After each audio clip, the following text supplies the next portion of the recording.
when I cut the hole in for the first time, it was a learning curve. So I got this brown spot here. It was a little high, and every time I mowed it, it basically was scalping it. So I'm going to go ahead and replace it. You see there, the plug that I took out has fully recovered.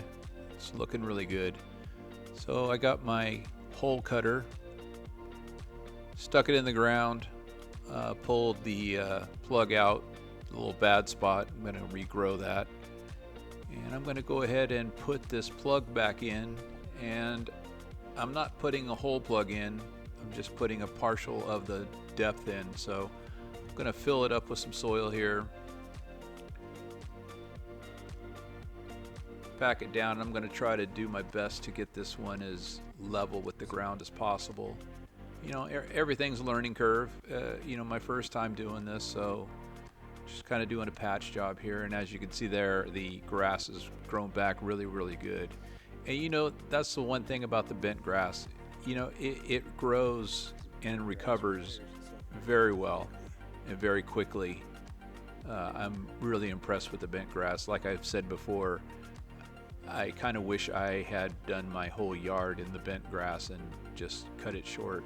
It looks really nice. It's really easy to maintain and take care of. So I'm just going to rake this up. I'm getting ready to do a mow. I'm not sure if you can tell how shaggy it is there, but this is just 1 week in between mows here. It's still really cold here. The ground temperature is still below 55 degrees. So I'm going to do this video here, and I'm going to talk a little bit more about my putting green and some of the things that I've done, getting it going and how I started it up. I haven't really talked about it too much. I've talked a lot about, what I've done, why I got my McLane. I've given some tips on how to take care of some weeds, the moss.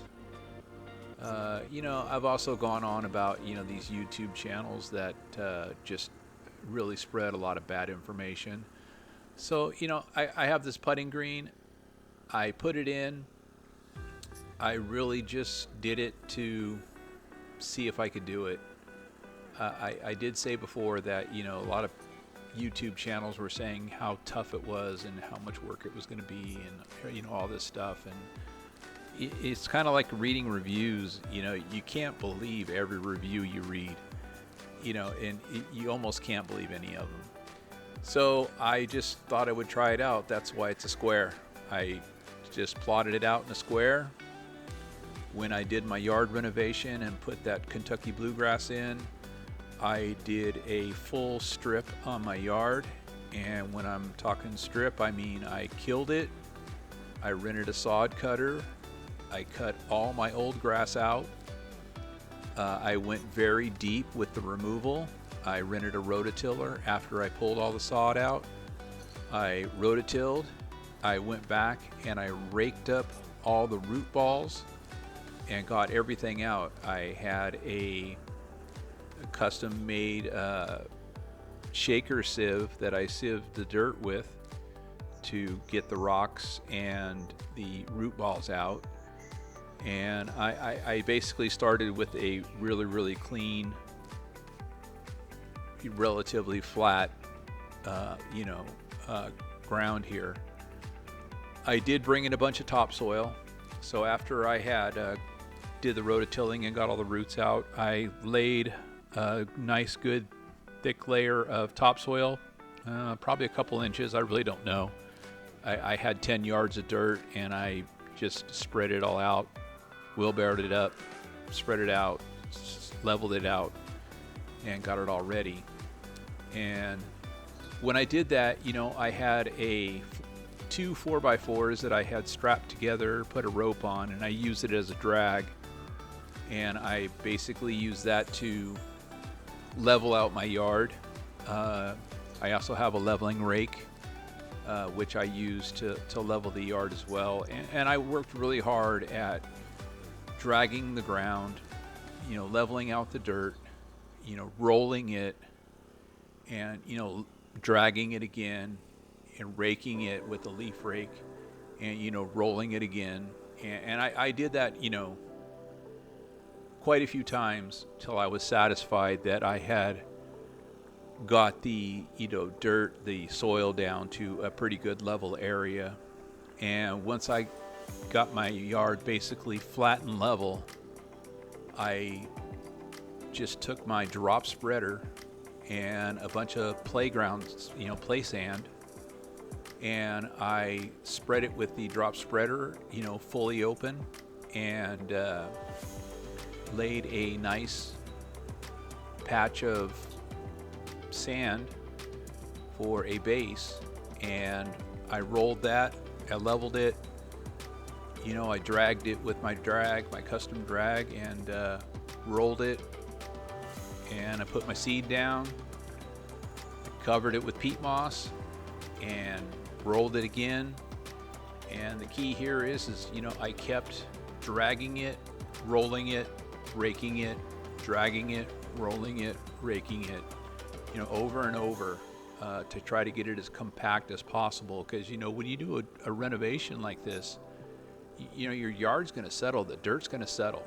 With all the work you've done on it, the rototilling, you're going to get low spots and soft spots. So I was really trying my hardest to get this putting green area as firm and as flat as possible. So after I did all that, I watered it every day, 4 times a day for about 2 minutes. And this was the end of April. I think it was April 24th of 23 when I put that in. And I just kept on it. I had planted my Kentucky bluegrass the same day that I planted my bent grass, and they were both 2 very different growing strains of grass.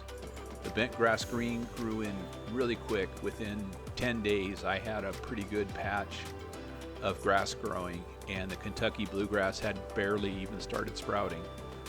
In fact, there was very little sprouting at all within the 10 days.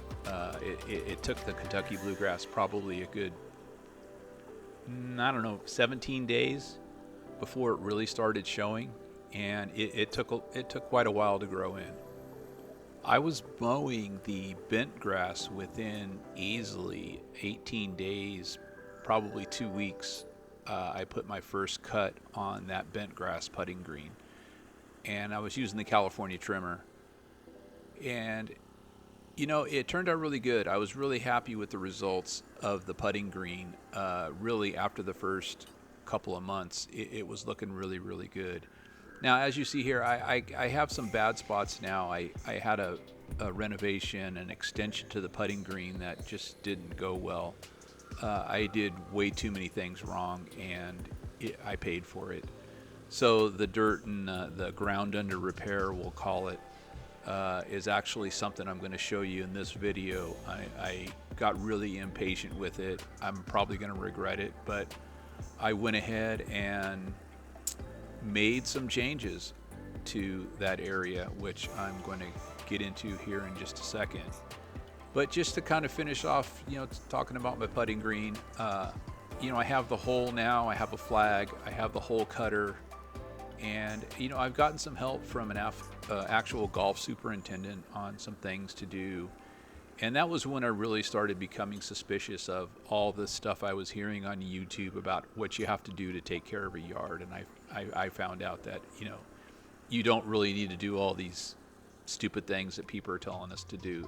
Taking care of the green and grass is actually a lot easier than they make it out to seem on YouTube, and having to use all these different products and things like that. So I've gone back to the basics, and I did my video on that. So I'll just leave it at that.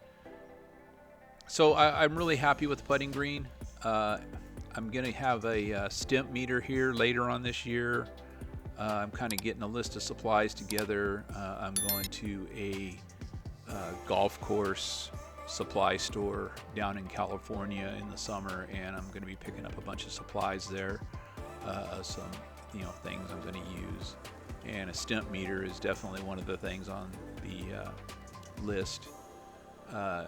This green is really fast. It is uphill and it is downhill, and it does have some break to it. In fact, I didn't even know, but right where the hole is right now, it has a break both ways. If you hit it a little bit to the right of the hole, it's going to break to the right. If you hit it to a little bit to the left of the hole, it's going to break to the left. So actually hitting it in the hole where that pin is at is actually a little difficult. So I've showed some, putting videos of that. And I like that challenge, and I think every golfer would appreciate that, that there's a little bit of break to it that you can't really read. And the ball does run fast that way, because that way is downhill. So, yeah, so I just finishing up my mow here. After I mow the green and the front grass, because of all the bent grass that I had killed out of my Kentucky bluegrass, I have a lot of, loose, dead blades and stuff like that. So I use my Honda lawnmower to come back and basically vacuum up my Kentucky bluegrass area to kind of clean that look up a little bit. I did some sod plugging on that area because I got tired of looking at the dead Kentucky bluegrass, and I'm going to do a video on that next week.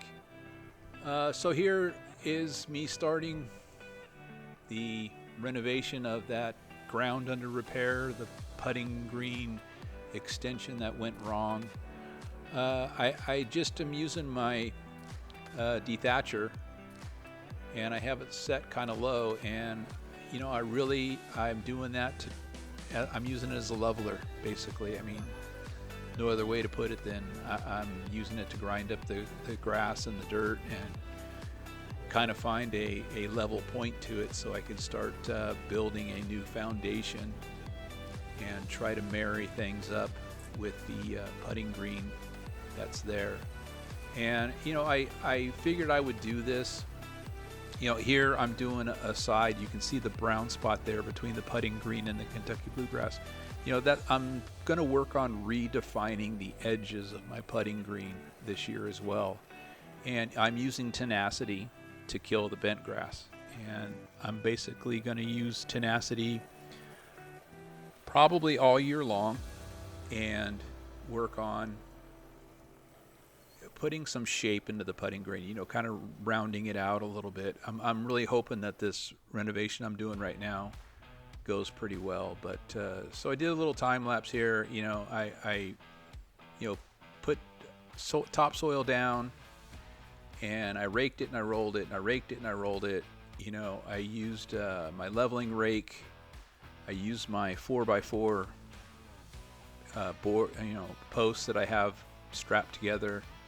I use that to also work on leveling this, and I'm really just trying to concentrate here on getting this as level as possible, and as even as possible with the existing putting green. And I really hope this works out this time. If it doesn't, I'm just gonna tear that whole portion out, and I'm just gonna put Kentucky bluegrass back in. It's really early. But I have some grass that's already started sprouting in my backyard that I had planted last year at the end of the season. I mean, I planted it very late. I planted it in late November, and it was just some leftover Kentucky bluegrass seed I had, and I just put it down, and it's started sprouting already. It's spring. The soil temperature is about 52 degrees right now. I have a thermometer that I've been keeping track of the soil temps with, and I also use the website. I forget what it's called. It's green something. Anyways, if you want to know your soil temps in your area, you can just type in what are my soil temps, and a website will pop up that you can just type in your zip code, and it will give you your current temps and your 5-day average, and that's kind of what you're looking at for some germination. So I know I'm jumping the gun here a little bit, but I really just want to get this going, and if it doesn't work, then no big deal. I have all season to start that project over, but I was just tired of looking at it the way it was. Here, this patch of grass I have here is my test plot area. I use this for plugs, to pull out any POA I see or some bad areas. that I get in my lawn. And this is basically the leftover Kentucky bluegrass sod plugs that I pulled out from the side of my putting green when I did that extension last year. And all I did was I just pieced together all these sod pieces and laid it down right here. It's literally sitting on top of a tarp. And you know, it did really well last year. I mean, it didn't make it through the winter very well. I didn't take care of it. I don't give it any fertilizer. I really don't do anything to this patch. I don't even really mow it. But I have some seed. I got a new stock of the Kentucky Bluegrass Fairway Blues, and I just kind of want to get this going again. I've been debating on whether I want to do some grass here in this side yard. I mean, it's where I park my van, so I don't know. I don't think I can really put grass in there as much as I want to. But I'm thinking of some things I might be able to do in that side yard for grass. So anyways, I'm just doing some seeding here. I'm gonna rake it in, and all I really did was I used my dethatcher. I ground it up to try to get it level. I mean, you can see there in that picture, it's pretty level now. Before, it was pretty lumpy. And in the next video I'm going to do, you'll see this is where I got all my sod plugs for pulling out all my dead bent grass that was in my Kentucky bluegrass that I've been working on all winter to get killed. And like I said, I was really just tired of looking at the dead bent grass in my Kentucky bluegrass, so I just wanted to get that out of there. So that's my renovation. That's my plans. That's how I put that putting green together. You know, I hope you got some information out of this video to kind of help you out if you're thinking about doing a putting green. You know, I really recommend it. I really don't golf much. In fact, I haven't golfed in a long time, but it really is fun and nice to get out there in the front yard and just be able to hit a few balls around to practice. And, you know, it's not that difficult to take care of, but you will have the expense of a greenskeeper lawnmower, reel mower. And that's about the biggest thing that you need to figure out. And that's why I'm doing this channel, me and my McLane, because, you know, McLane has a really reasonably priced greenskeeper. So give it a thought, give it a try. Hope you learned something, and we will see you next time. Thank you.